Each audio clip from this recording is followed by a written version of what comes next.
Welcome. My name is Keith Allred. Thank you for listening to this training video for emergency drills and real emergencies. I thought about asking you all to come to a meeting and have refreshments and all that stuff, but I respected your time. And out of respect of your time, I decided to try to create a training video so that you could watch this at your own convenience. But I do encourage you to take some notes, ask some questions, respond to me with some questions. So this particular training video is designed because I've been asked to train the neighborhood coordinators what their responsibilities are if there is a major disaster. As a neighborhood coordinator, the city has written you a letter. They're very grateful for you for the services that you're providing in responding to an emergency. As a coordinator, they have mentioned in their letter that you don't have to be a police officer. You're not asked, you're not even supposed to arrest anyone or stop anyone from committing crimes. Just be aware that crimes may be being committed, and you can report that information, but you don't have to take on that responsibility. Your responsibility as a neighborhood coordinator is mainly to communicate issues. So let me tell you what kinds of communication they need from you and what you can do to help make the disaster less traumatic for people and hopefully save some lives. So thank you for what you're doing. As a neighborhood coordinator, you have been given a section of the neighborhood. So this is an entire district. No. This is actually an entire area in our city. So the way it's broke up in our city is we have neighborhoods who report to area coordinators, who then report to the district coordinators, which in our case is the stake, who then report to the city. And the city then dispatches their first responders and the CERT team to those who are in need. In a major disaster, we may not have the ability to drive to the hospital. We may not have the ability to send the first responders to your particular need or to your neighborhood's particular need for hours, possibly even days. So it's important that we have an emergency backup plan in place. If the phone lines are down, how are we going to communicate? Our city uses radios, and those radios can be run off of battery backups, and they will be available in the event of an emergency. So thank you for volunteering to being a neighborhood coordinator. Your responsibility, once again, would be over 10 to 12 homes in the neighborhood. Ahead of time, before an emergency even occurs, you could send out a neighborhood survey. And this survey would ask questions such as, are you trained in the medical field? Are you a plumber, a handyman? What can you do to help in the event of emergency? Do you have tools, chainsaws, trucks, whatever, that may be used in the event of an emergency? And this is very useful information for the neighborhoods. Another thing that the neighborhood coordinator is asked to do, is to keep track of who lives in the neighborhood. So you're responsible for several homes, hopefully, and you can put down the names of who's moved in, their phone number, email address, and whether or not they have received an emergency packet as a new move-in gift. This is the emergency binder that we give, and hopefully we have given those out. And if it's been a long time since they've moved in, do they still have it available, or have they misplaced it? So that's what you can keep track of with them, and report this information to your area coordinator, and then they can have this information available in case somebody in a different neighborhood next street over needs a doctor, let's say, and you have a doctor in your neighborhood. Then they will know their phone number, they'll know their address, they'll know how to communicate with them. Our wonderful city has provided a packet like this to every home, and it's one of your responsibilities to make sure that they get one of these as well. This packet describes the city's emergency plan, and it has different colored placards. The red is in case of a major emergency, the yellow is in case of a minor emergency, and the green is in case the all is well.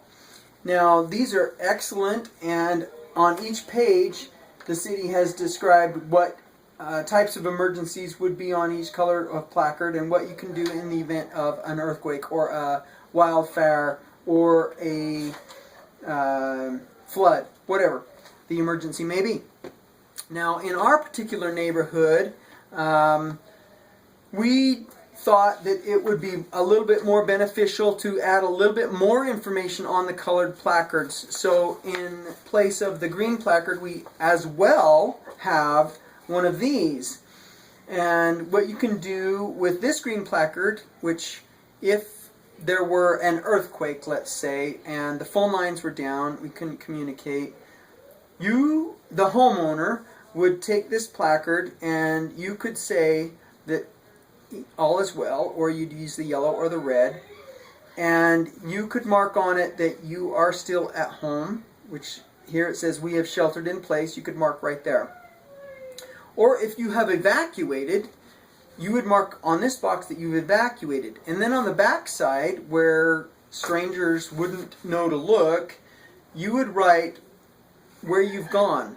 If the phone lines are down and your husband's away at work and you've gone to an aunt's house and you've taken the children, he'll want to know where you're at, and so this way you can communicate that. Also, your ecclesiastical leaders can know where you're at and how to get in contact with you if they need you.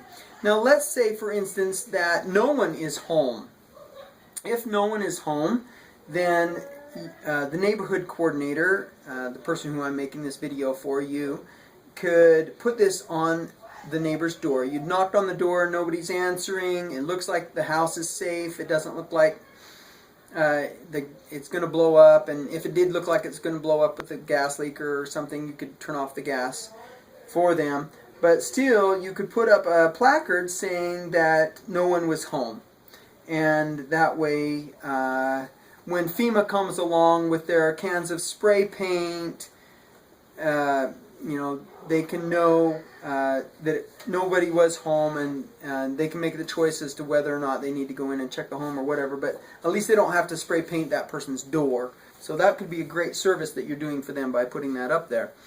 If it's an emergency and they have somebody home who's injured, or maybe there's a structural damage to the home and it needs some help from the neighborhood, the homeowner or the neighborhood coordinator could fill this out and put this on the door that you do need help.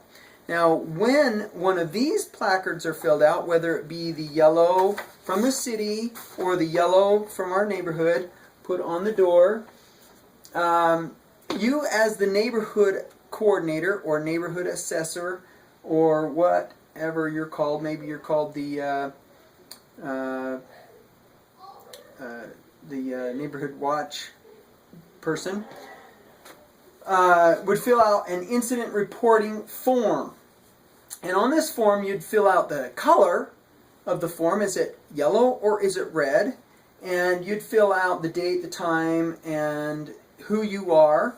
Then you'd put on the name of the household and the address. Very important, especially if it has to go to the city, because the city doesn't know people by their names, they know addresses. So address, the name of the victim, what happened with the victim, and what has been done to help the victim so far. If it's the house, There's a place down here for the house. Now, one report for each person, even if you have to fill out 3 reports for one home, maybe one report for the home, 1 report for the victim, 1 report for the next victim. You don't have to put the home damage on the next victim. So 1 report for each incident. And then down here at the bottom there's a place for follow-up provided. Was a neighbor, a nurse sent over, a neighbor doctor sent over, was people sent over to help clean out the basement from a flood. Whatever the situation is, that's what the follow-up section is for, and that can be extremely helpful.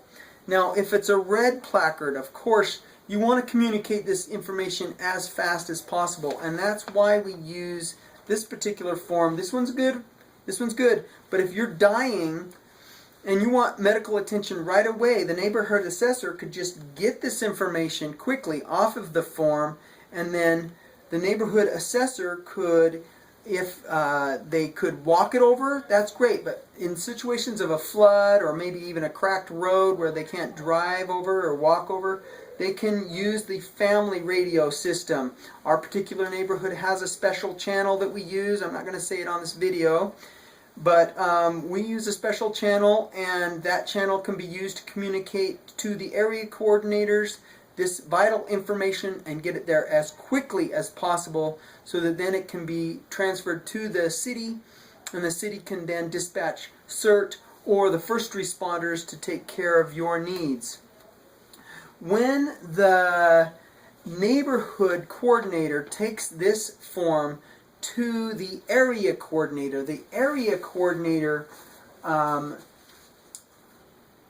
if it's a red form, if it needs life-saving services right away, then they will radio that into the district, and they will then so it goes from the area to the district to the city, and the city then receives the information, and they fill out this form. They give that message a number, and that number is followed up and checked on down here in this follow-up procedures or follow-up provided area, that make sure that those people are taken care of and that those incidences are solved, whether it be solved by the immediate neighborhood. Maybe we were able to take care of it by the immediate neighborhood, or maybe we're able to take care of it by the area neighborhood, or the district neighborhood, or the city.